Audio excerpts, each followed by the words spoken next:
Hello, my name is Alma Macklemore, and I'm president of the African American Heritage Society of Williamson County.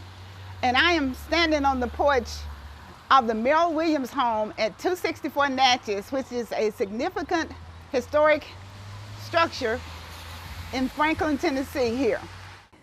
Natchez Street is very, very important to me because I'm a native alongside my friend Harvey, who we were both born and raised here in Franklin, and we can tell you a lot about Natchez.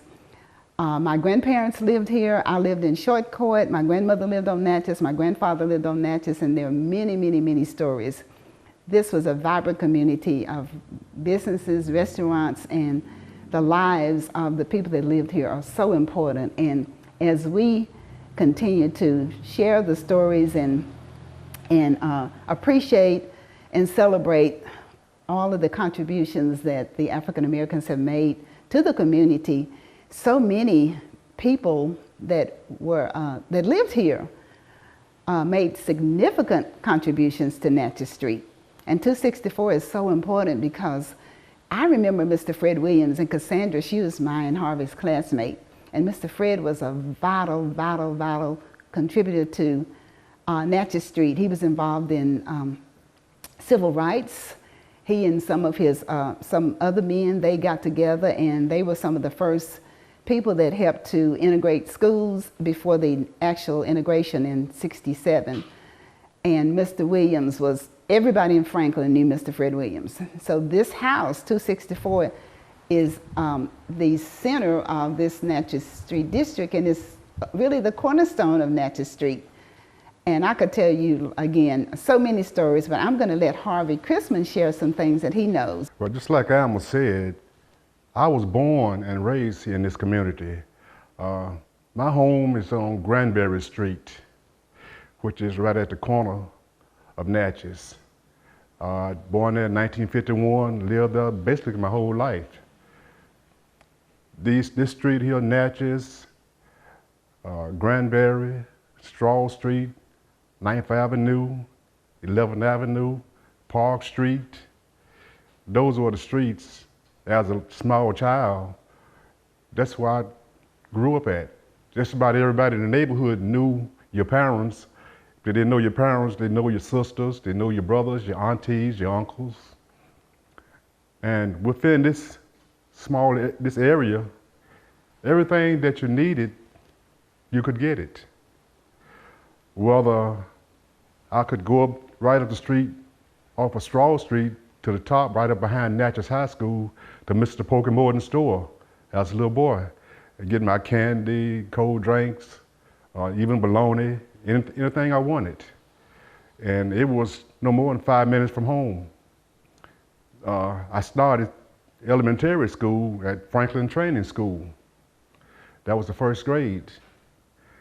After the first grade, we transferred to Johnson. Johnson was the brand new school, elementary school. So I walked from Granbury to Johnson, which is on 11th Avenue and Mount Hope. So we didn't have buses. So that's every day we walked to school. So I started walking to school in the 2nd grade. So a lot of kids, you know, you hear about walk to school day. We had to walk to school day every day. That was the only way we could get there. Until Mr. Calvin Douglas bought a school bus. And that was about the 5th, 6th grade. And he started transporting children back and forth to school. But up and down Natchez, we had everything we needed. We had restaurants, barbershops, beauty salons. Even before I knew it, which I didn't know until a long time ago, there was a theater on Natchez called the Gym. And that was, say, during my older sister's time. But anything you wanted, you could find it on Natchez. You didn't have to go outside the community. Especially Natchez. I love going to school at Natchez High School. Now, going to school at Natchez, something you didn't want to miss. You didn't want to miss going to school because you might miss something. Teachers love you. Those teachers treated you just like you were their children. Plus, they already knew your parents, so you couldn't get in too much trouble. They knew your parents, and if you had older sisters like I did, they knew them. So all they had to do was, my dad's name was Leon. All I got to do is call Mr. Leon. Okay. And if I went down the street, I had my close friend, David Sanford, we called him Butch. And like I said, his parents treated us like we were their children. And a couple more guys I went to school with, like Edward Kennard, his parents stayed right down here on Natchez. That was before they built the housing projects. It was homes all up and down Natchez. So what you see now has changed a whole lot in the last 20 to 30 years. Homes on both sides of the street. You had theaters. Right across from Natchez, you had a restaurant, Mr. Bowman Gentry's, his store. You go right down here now what it's called a community center. We call him Bubba Gentry. He built a store. And if you come on up, you call it Baptist Neck. And I always wondered why they call it Baptist Neck, because at one end you had a Primitive Baptist Church, which is right off of Granbury and Natchez. There was Providence United Primitive Baptist Church. And at the other end, at 9th Avenue, you had First Missionary Baptist Church. So I now understand why they call it Baptist Neck. And if you came on up the street, like I said, you had the restaurants, you had beauty parlors, or you even had cab stands. Mr. Fred had a cab stand right there at the corner of 9th Avenue in Natchez. Along with being a cab stand, it was also a barber shop. And if you went on down a little further on 9th Avenue, you had Patton Brothers Funeral Home. And next to Patton Brothers Funeral Home, you had Calvin Douglas with his cab stand. And also, at the cab stand, he had a little club. So we called the club the Macombo. Now, at the time, I wasn't supposed to be going into Macombo because I was only about 12, 13, 14 years old. But I'm going down to see my partner Butch. And we would kind of sneak around and do places we ain't supposed to be. Later on, Mr. Martha Dodson, she built a restaurant right across from the cab stand and the Macombo. And if you went down right behind my house on Granbury, it was a sawmill. As a little boy, I could go out in my backyard. I had a pathway. I guess, well, I can't say I did it, but it was there long before I did. It was a pathway from my backyard down through past the sawmill. You would come out on the bottom end of Natchez, we call it the foot of the hill, and we'd go down to another corner store called Mr. Poteet's. It was right there at the corner of Natchez and West Main Street. So, I always wondered about that sawmill. I knew part of it was a sawmill, but right behind the sawmill was a large barn where they used to store equipment. And coming later on in years, I was finding out that Granbury, Straw Street, he built those homes were built for the workers at the sawmill. And right up on Granbury, you had BGA. And part of BGA, right in the curve, I used to call it the curve, it was a field. That's what all the guys used to gather to play football. So we had a football field for the black community that BJ just let us play on it. So right after school, after you had to do your homework first back in them days. As soon as you got home, you get your homework done, you get all your chores done, and then you could go play football. We also had another football field that we could utilize at the end of Natchez Street and 9th Avenue. I never did know this man's name, but right behind his house was a large field. And he allowed us to play football on the field, as long as we didn't get real loud and profane. But he let us use that field to play football. So we always had somewhere and something to do. And you'd be surprised, when I was growing up, I said it's a city in a city, but it was also the country. When I grew up on Granbury, I didn't realize this, but I stayed in the county as a young boy. Across the street was the city. Believe it or not, you had people who had hogs, chickens, ponies, right here up and down Natchez and Granbury. My friend had a little Shetland pony. It was about, from right here at this church building, about 4 houses down. His father bought him a Shetland pony and kept it in the backyard. And down the street from me, Mr. Boyd Lane, he kept hogs in the backyard. So, even my daddy, talking about fresh chicken, it was always chickens running in the backyard, so Dad could go back in the backyard and on Sundays, grab a chicken, and this is gonna sound cruel, but he wring his neck right there, and we would pick chickens. You have fresh chickens. Cause I had an auntie who stayed right behind Natchez High School. So football games. Now right behind this building here was the county center. And that's where Natchez plays their football. They had that team. Natchez High had a winning team, especially the class of '67 that last year. So we had a lot of guys who I said could have went pro, who went to Natchez. And right over here on Park Street. Now, you'd be surprised at the known singers who have come through Franklin, because right there over on Park Street, you had a little club, I think it was called the Tuxedo Club back in the day. Fast Domino. I don't think James Brown ever came through, but I know Fast Domino came through and sang. We talked about the greenhouse that's right here behind the church. It actually was another house on Park Street that was used as a greenhouse. But the house has been torn down now. So all those, you call those singers who travel on the chicken, they call it the, I can't get the word in there, just left me, on the chilling circuit. They had somewhere to stay in Franklin. But you can believe it or not, it was a lot of guys who would come from Nashville to Franklin to come down here to some of the clubs. Down at the corner, a lady named Miss Rose Locke, she had a restaurant and club. Come on up the street, like say Mr. Bowman Gentry, it changed into a teenage club. That's what my teenage years, on the weekends, Mom and them knew who I was at. Because I would be at the Soul House.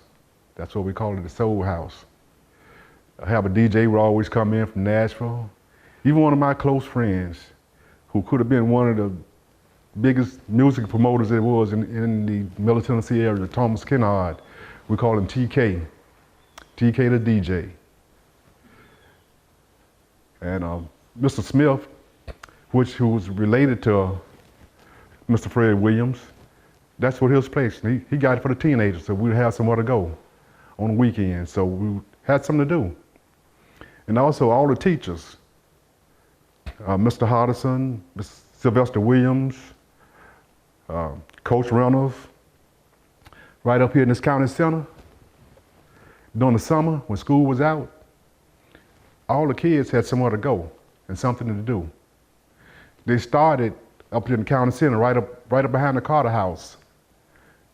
You could go out there and you play baseball. They always had a baseball team. And eventually they bought some more property off of Carter's Creek Pike. If you ever heard of Rucker subdivision, and that was a ballpark. And so you also had different organizations, the Willing Workers, Friendly 25, the Elks, American Legion. These were all black men who made sure that the children who stayed in these neighborhoods had something to do during the summer. They had something constructive, so they wouldn't be out just trying to find something to do on their own. So this area right here, this Natchez community, and what those I'm gonna say former slaves, what they built a community. They built a community based on love.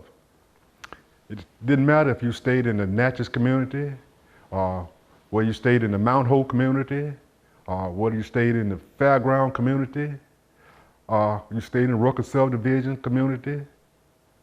It was all family. And those men and women, they ensured that kids were educated. They ensured that kids were mindful, because no matter where you was at, you were their children.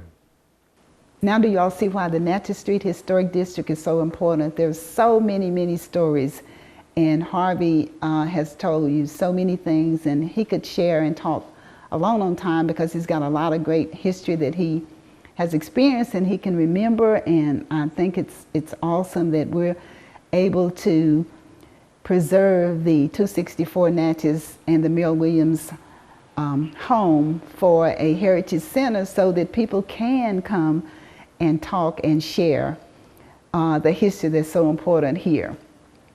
And Merrill Williams, Moses Merrill being the ex-slave that built the house, it's so important that his name is mentioned as well, because the property was deeded later to Tom Williams. So that's why you get the name Merrill Williams for the home.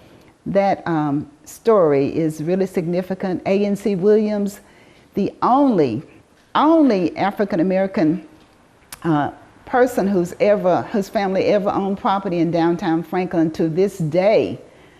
He was an ex-slave that actually had a business in downtown Franklin in the mid 1800s, and he was very well known. And he actually there's a street named in Franklin after A.N.C. Williams that was done this year. So the Williams name and the 264 Natchez ties so greatly to the A.N.C. Williams story, because that is Tom Williams was A.N.C. Williams's son. So the Merrill Williams story is significant, and we just want to continue to share that and know that, and want the community to know the importance of this great historic treasure. And now you're going to hear from Julian Bibb, my partner in crime for 264 Natchez. When the Merrill Williams house came up for sale, there were many phone calls made. Lots of people were going by the property and seeing the for sale sign and saying, we got to save this house, we got to save this house. But Julian is the one who really spearheaded everything. He got the ball rolling and made contacts to a whole bunch of people who responded back just abruptly. I want to help, I want to help. So we got a lot of good support from the very beginning. And for an organization like the African American Heritage Society to have to raise $610,000 in a year, that was a pretty daunting task, because with an annual budget less than $200,000, I mean, that was a lot of money. And a lot of people thought we couldn't do it, and they may still be doubting. But with Julian at the helm, oh boy, we didn't skip a beat. So at this time, I want to let you hear from Julian, because we've been going around to places. Like I said, he's my partner in crime, and I've been having so much fun with him, going around raising money, and we're doing really well in trying to preserve 264. At this time, I'm going to turn it over to Julian. Alma, thank you. Well, as you all can tell, being connected with Alma Macklemore is an incredible blessing. She and the African American Heritage Society have done so much for our community. And this effort at the Merrill Williams House is just another example of how our community is going to benefit. It's going to be transformative. I can't think of another project that is going to be as transformative in telling the history of Franklin, Tennessee than this project, because of the different educational pieces and cultural studies that will come out of it. But just think about this. We are sitting on ground that in 1864 was part of the Battle of Franklin. Union troops were stationed right here, and Confederate troops were crashing over the ridge just a stone's throw from where we're sitting today. And then following the defeat of the Confederate Army and the preservation of America, you had this vibrant community develop. where Moses Merrill acquired this property. Moses Merrill was an ex-slave, and he acquired the property from the gentleman that had been his owner. And so much of Natchez was developed from families that had been white families that sold their properties or gave their properties to the African American community. From those ashes grew up an incredible community that you've heard Harvey and Alma both talk about. It was a community that was vibrant during Reconstruction. And then when Jim Crow arrived and suppressed the rights of so many, this community remained vital and vibrant. And its history is part of our community's history. It's not only part of Franklin's history and the history of the state of Tennessee, but it's history for all of America. And so when this property came up, situated right in the middle of these incredible historic buildings, sitting right in the middle of the Natchez Street Historic District, it was the right thing to do. And the community, because Alma Macklemore and the African American Heritage Society and her board have such credibility in our community, when they announced they were involved and wanted to take this project on, the community as a whole has responded incredible. It's fundraising has been remarkable, but it's happening at all levels. It happens at the school child that wants to donate $5. It happens in the banking community where so many banks have lined up to provide contributions. Corporations have lined up to provide contributions. Individual citizens have lined up to provide contributions, and some extremely generous people in our community have given very large contributions because they see the value of preserving this property and turning it into a cultural center that will celebrate African American history both for Franklin and the greater community at large. And I'm so delighted to be a partner in crime with Alma, because this has been one of the most exciting preservation endeavors we have ever taken on. And Alma and I have been involved in quite a few of them over the years, and this is the most exciting of them all. Recently, we were told by Eric Jacobson, who is the CEO of the Bella Franklin Trust, they are our preservation partners, as well as the Heritage Foundation, who partnered with us years ago to save the Macklemore House. Well, Eric was telling us about a battle that took place at 264 as well. So it's so important. The Civil War story is tied into it also. And then the Carter family, the slave Carter family, the slave descendants still live in the Natchez Street area, some of them. That is pretty profound. And when I was growing up on Cummings Street, my brothers used to play, and their friends used to play, and they would find those little bullets, and they take them up to the Carter House and sell them. I'm not sure how much money they got, but we never thought anything about the Carter House. It wasn't on our radar at all. And now I understand more of the story and how it ties in and how it's part of the fuller story, and how the Civil War was important, and how the African American the contributions that the African American made as part of that story. It's important that the entire community, all races, come together and understand how important it is for us to continue to educate one another and to educate our kids. Now, my brother is deceased now, but he didn't understand about the Carter House, and I just recently, maybe about 10 years ago, went for the first time. We weren't not invited to go to the Carter House to do tours, and we never did tours at the Carter House. And now it's so important that people will come to the Carter House, they will go to 264 Natchez, they will go to the Macklemore House, they will go to Quaranton, and they will be able to get a full story. But Alma touched on something else that's really going to transform the African American story in Franklin, and that is tourism. What we've seen is that there has been an incredible interest in learning the story of African Americans in Franklin, Tennessee. And this property will allow us to continue to expand that story, because Alma's right. It's a very easy walk from the Civil War Battlefield Park at Carter Hill down the street to the Natchez Historic District, to this property, to to see the other historic properties, the Green Book House, the churches, the Natchez High School, and it's not a very far walk down 11th Avenue from here to the Macklemore House. In those blocks, you have this incredible story that Harvey Chrisman has just talked about life and living in this very, very vibrant neighborhood during the 1940s, 50s, 60s, and 70s. It's a remarkable, remarkable story, and it's the preservation of which will benefit generations to come. And now you're going to hear from Dr. Kenneth Hill, who is minister of the Shorter Chapel AME Church. He is another partner in crime with me in this Natchez community as we're going about trying to continue to prevent gentrification and to save these historic homes and residences in the Natchez Street District. Dr. Hill is going to talk to you about the Green Book House and Shorter Chapel and whatever's on his heart about Natchez Street and the contributions that the Green Book House and Shorter Chapel makes. Thank you, Dr. Hill. Sure, thank you, Sister Alma. I'm glad to be here today for this conversation with you and with the staff and MTSU.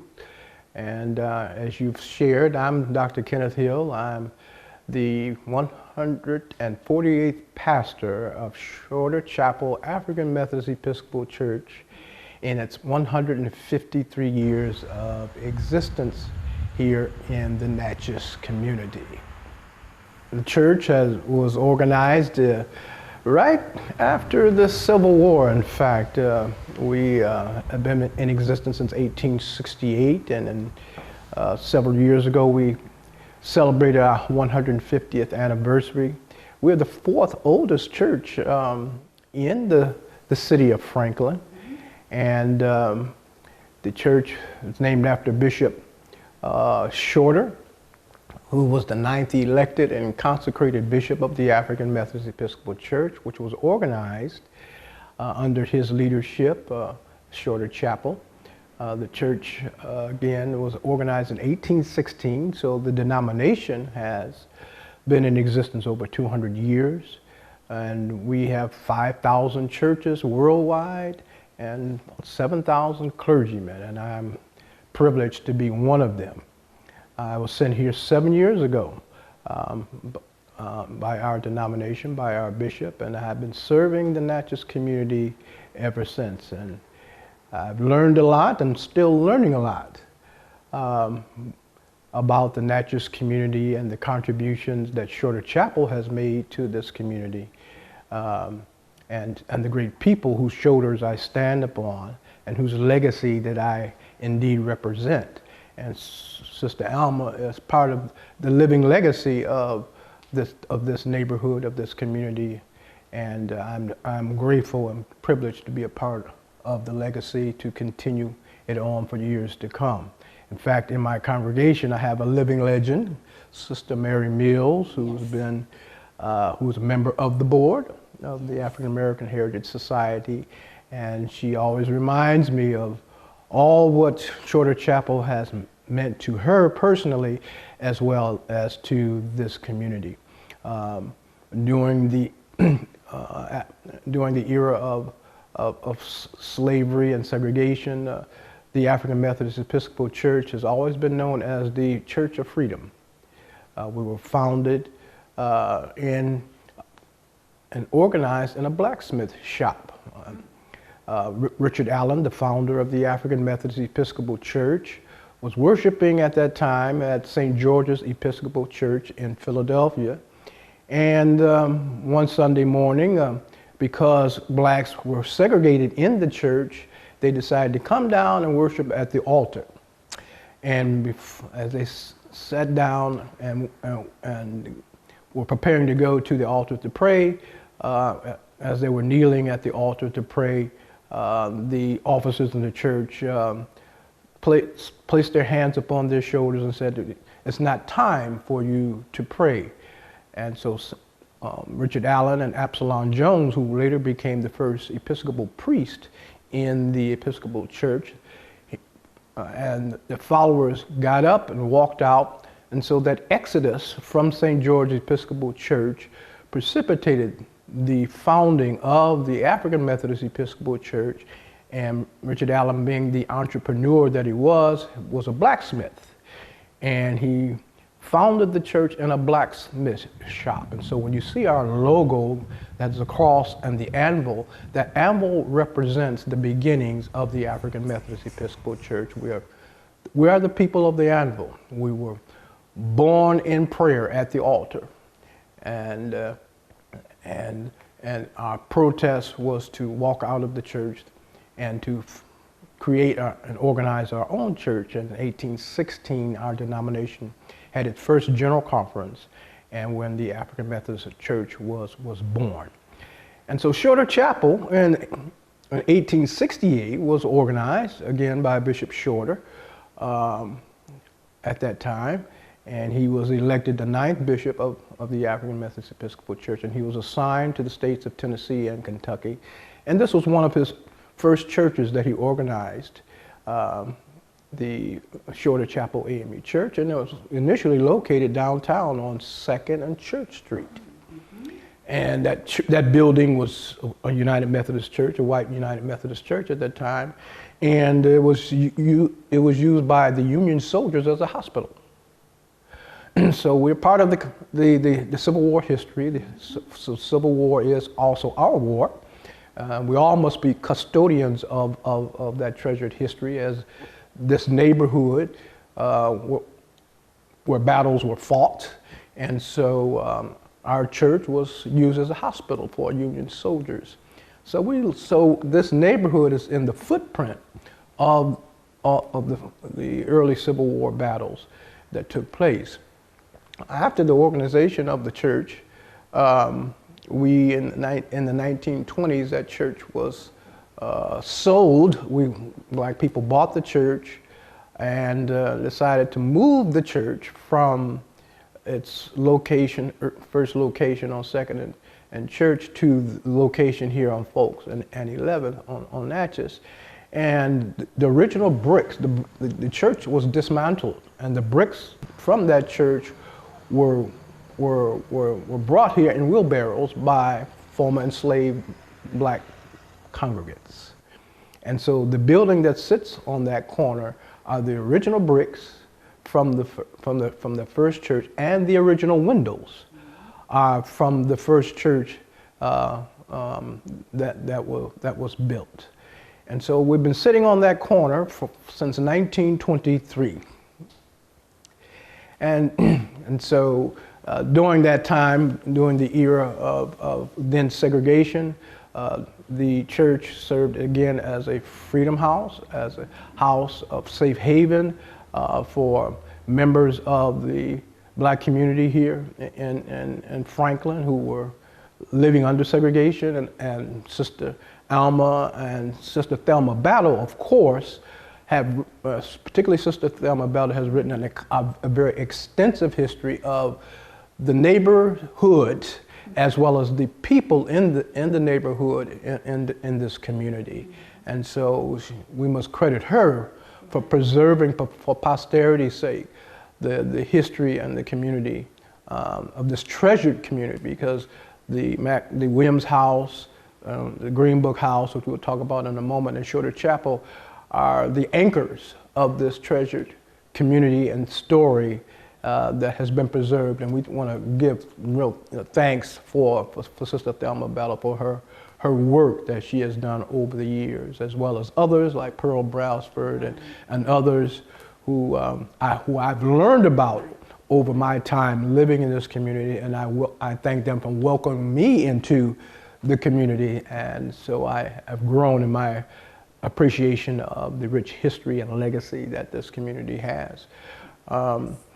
So from 1923 to the present, the Shorter Chapel's been on that corner, and I do need to say something about the house next door, because I think that's one reason why I'm here. I was going to say, yes, I want to say this. Yeah. Thank you so much for sharing that history about the church, because I heard a lot of things that I didn't know today. And we all know that the church has always been, since slavery, has been the heartbeat of African American communities.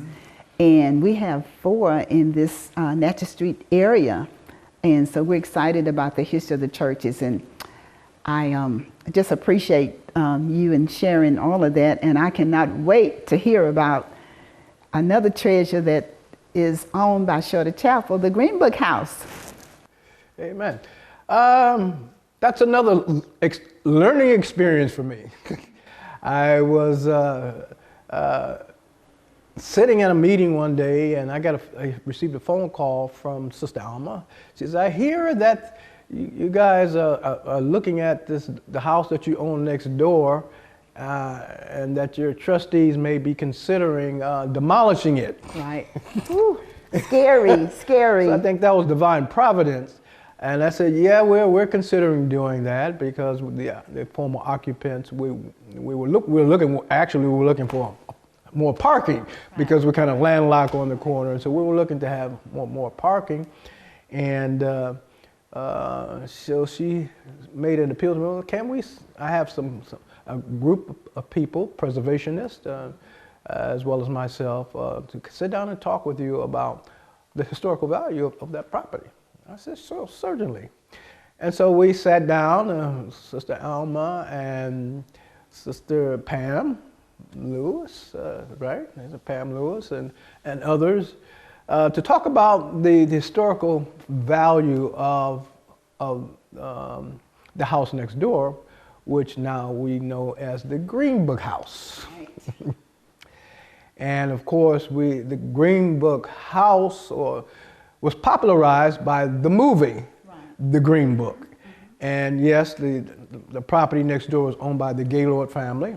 Again, Sister Thelma Battle and I think Laura Holder of MTSU, they have been writing about it. And so I've been learning more about the Gaylord family, which moved into that property about in the 1930s and 40s. They lived in that house. And in the 50s, of course, that's when segregation was at its height, and the property, she rented out rooms in the house as a safe haven for blacks who were traveling from across the country, who would come through the South, and they needed a place to stay. Franklin, during that time of segregation, during the height of segregation, was a sundown town, and that meant that blacks should not be caught at night. And they would not be guaranteed their safety. And so, but the Green Book House was a safe house. I would call it, I would say it's equivalent to, like during the era of slavery, we had the Underground Railroad, right? We had to travel to the north for freedom. Well, I would characterize the era of doing segregation and this Green Book House, which is the only Green Book House in the city of Franklin, as the part of the Overground Railroad. Mm-hmm. Okay, I like that. And so blacks needed a place to stay as they traveled further south. And I remember calling my own experiences growing up. I was born in the South, but I was raised in Detroit, Michigan. And when my parents would return south, my mother always would pack a meal as we traveled, because from Detroit, Michigan, where I was raised, automobile capital of the world. And automobiles at that time symbolized another symbol of freedom, because now Americans could travel up and down the interstates which were being constructed. And so we traveled by car back to Virginia, and I didn't understand why we never stopped at a restaurant. And so my parents were trying to protect us, so I'm oldest of 5, that we could not stop at a restaurant and eat. And so we would have a big picnic basket, and we would stop by the road and we would have a picnic, and that's how she labeled it. She said, we're gonna have, it's picnic time. And so the Green Book, which was written by Victor Hugo, a librarian in New York, I think, published a book where it had all the safe haven sites, restaurants, black hotels, black bed and breakfasts like the Green Book House, and other places where it would be safe for African Americans to travel up and down the interstate. And so the Gaylord family owned the house next door, and she lived there until the 60s, in the 60s. And the Green Book location, this particular house was one of the entries in the Green Book, the tourist book. And so in 1971, she sold the property to us, to Shorter Chapel. And so we have been the owners of that property since 1971 to the present. And so when we met, she said, let's look at it. We reconsidered our decision to demolish the house and to preserve made the decision, well, let's preserve this property for posterity's sake. And so I want to thank you, Sister Alma, and and others who help us to preserve this historic treasure that exists here in the city of Franklin. And as we're working diligently to restore it and preserve it for posterity's sake, the Williams House is kind of phase one of our historical preservation of the neighborhood. And so phase two would be the restoration and preservation of the Green Book House. And we're working in collaboration with MTSU Center to explore ways that we can do that, to preserve the history of the building, as well as securing funding to renovate it. You just heard about 264 Natchez, the Green Book House, and the historic Natchez Street District. And now we're standing in front of the Macklemore House, a home built by Harvey Macklemore in 1880, a formerly enslaved person. This is a historic treasure in Franklin as well. And I am going to have one of our founders, Mary Pierce, she's with us. She's going to share with you the Harvey Macklemore story and what it took to preserve this house. She was here. I wasn't on the board at that time, but Mary was, and she is going to share her thoughts with you on the Harvey Macklemore House and give you information on it. Thank you, Alma. Mm-hmm. And we're standing in the Hard Bargain neighborhood. And it was land that was divided up after the Civil War to make an African-American community of freed slaves. We are right now where Alma and I are standing on the former site of some row houses. And in 1880, as Alma said, Harvey Macklemore built this fine house behind us. And at that time, that was unbelievable that someone would go from slavery to being freed to building a family home that stayed in his home for 117 years. And one day, it was in about 2000, I was riding around with Thelma Battle, who's an African-American historian, and she told me, hey Mary, you need to try to buy that house because I think Habitat's getting ready to tear it down. And I'm like, oh my gosh, what's the history? And so Thelma looked up the history and told me, that it had been built by a freed slave, and she actually knew the family, so she knew part of that story. So we both decided we gotta talk to Habitat for Humanity. Well, after talking to them, they had bought this house, the lot next door, and the lot behind it. And they decided that the house needed saved too, and actually put the first roof on the house. And I, at that time, was the director of the Heritage Foundation, our local historic preservation nonprofit. And we decided with Habitat that we should just buy the house. And there were some other people that were involved from the very beginning. One, of course, Thelma Battle, who was the African-American historian, Rick Warwick, who is now the county historian, and has been a lover and collector and learner of local history for decades. Then there were three unbelievable ladies who were educators, Mary Mills, Basilia Harris, and Louise Patton. So we formed the African American Heritage Society at that time with the intent to turn this into a house museum. With who we have working on it, there was no question it could happen. Also, big buddies that came along for us, in addition to Habitat being a willing seller, was Charles Sargent, who was in the state legislature at that time, and Mike Williams, and they got some money from the state. The Heritage Foundation got some money from the Heritage Ball, and we raised money, and we restored the house, which was in pretty rough shape. And one of the relatives also benefited, one of the Macklemores, by having a new house built behind this house, and lives there. So it ended up being, in our minds, a big success story. And before that, the same group of people had been doing an initiative called A Story to Tell, trying to say, hey, everybody's history matters. It's not just the big plantation home that matters.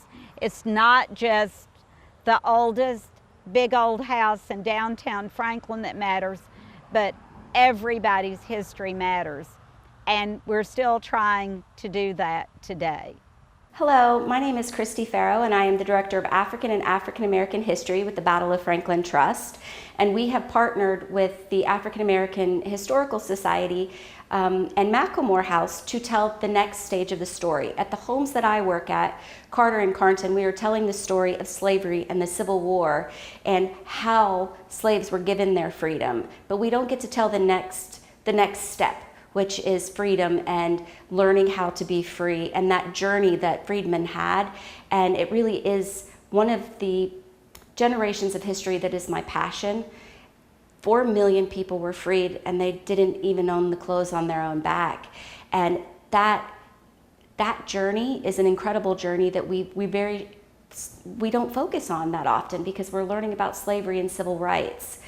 And those people that became free, they formed a foundation that formed this modern African American community that we have today.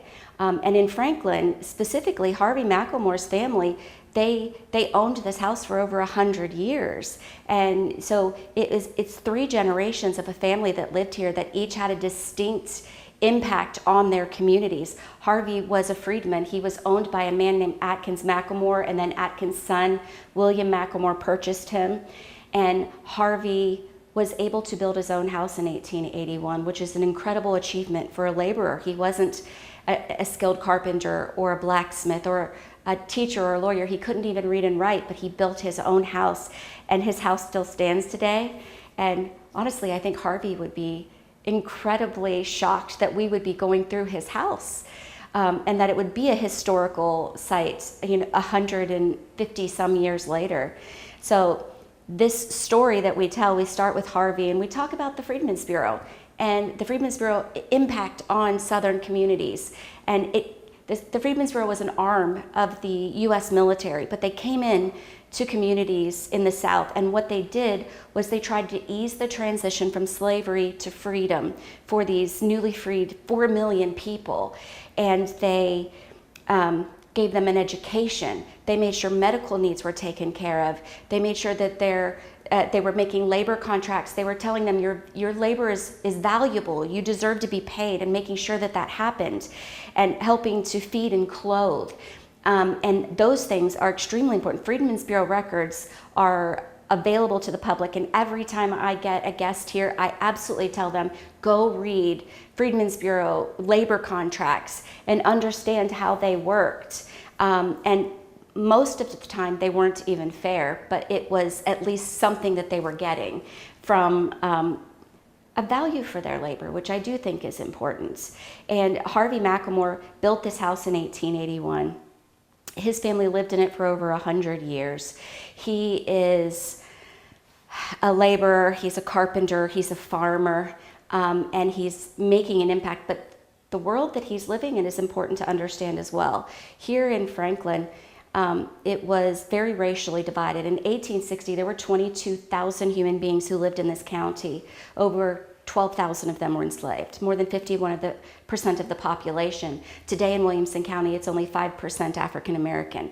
That's how much the percentage has changed. But for Harvey, right after the Civil War, you have the KKK being founded just south of here in December of 1865 in Pulaski, Tennessee, and it spread throughout Murray County and Williamson County very, very quickly. So it's not just that Harvey's learning freedom, he's learning freedom with fear, because they can't even send their children to school without fear. Freedmen's Bureau records are very clear that the KKK was targeting the teachers, they were targeting the people, the children that were going to schools. And Harvey, he has a child and he has to send that daughter to school. And you think about how brave that is, to know that I'm sending my child to school and she might not come home. That's an incredibly overwhelming human moment, but that's what's happening. The KKK here in Franklin and Williamson County, there was a local man who wrote a book in the 1920s, and he was just basically bragging about the KKK foundation here in Williamson County, and he said every respectable young white man was in the KKK in Williamson County after the war. And that's the community that Harvey was living in. And then his daughter inherits the house from him, and she is a single woman who almost lost this house because she was sued by her cousins because she was a black woman in the South, and her parents had never legally been married because they'd had a slave marriage. And so they never went and legally got married. So her cousins sued her and said, you don't get the house because you're illegitimate, and you can't inherit because you're illegitimate. They never brought into the case that the person who sued her parents were not legally married either. And so she was a black woman in the South who had bad representation, and she lost half this property that her father left her. So she only got really the very small portion that we can see today. And that was in, I think, 1941 as a black woman in the South. And, and then you go into her daughter, Maggie lived in this house. She was the last Macklemore to live in this house. And I still, when I'm here, I'll have people come by who knew Miss Mag. And they'll yell up and say, Miss Mag used to do my hair. And she ran a parlor, a beauty parlor out of this house. In fact, Maggie is one of my favorite characters to talk about in this house because she was a young black woman. She went all the way to New York City to go to beauty school so that because she realized there's no opportunity for me here in Tennessee. I'm going to create my own opportunity. She joined a group called the Forget-Me-Not Club. And the Forget-Me-Not Club was one of the backbones of the foundation of African American women and their club society. And African American women were creating groups, and they were getting stuff done. They were raising money. They were creating daycare centers, and they were creating hospital elements, like filling up hospitals with the things that they needed, like bed linens and food and blankets. These ladies, their organization and their money raising and the consistency that they had was so appealing to the white suffrage movement that it brought white suffrage leaders to Middle Tennessee in order to get these black women behind them. And Maggie was in the Forget-Me-Not Club. It was an entire flower society. There was the Sunflower Club, the Carnation Club, the Rose Club, but here in Franklin, it was the Forget-Me-Not Club. And these women were teaching themselves very important things. And one of the moments that I like to have, because I do tell the story from a mother's perspective, because I am a mother, you tell a better story when you tell it from a perspective you understand. Women like Maggie, she was the first generation past slavery. Her generation is the first generation of women that got to be mothers, who their children were their own. And these women, they got together in those societies, and it wasn't just the backbone for the suffrage movement. It wasn't just a backbone for organization. It was women teaching each other how to be homemakers. They got to create nurturing environments for their families in homes like this. This was the first type of home for African Americans where they got to have an area where it was the kitchen and they were creating these foods that they passed down for generations, and they were telling stories to each other, and their children, they could read them to bed, read them to sleep at night, and they had rocking chairs where they could rock them. It was, for me, the most important thing about this home is it was a home that Harvey Macklemore built to nurture his family, and it was nurtured his family for over 100 years. So that journey from slavery to freedom and this house, it is what it so perfectly illustrates for me, but it does tell the overall story of just the 3 generations of family moving from slavery, and it was only 3 generations from slavery to civil rights. And when you only have those 3 generations, you're more easily able to focus in on one of them. And Maggie really is my favorite.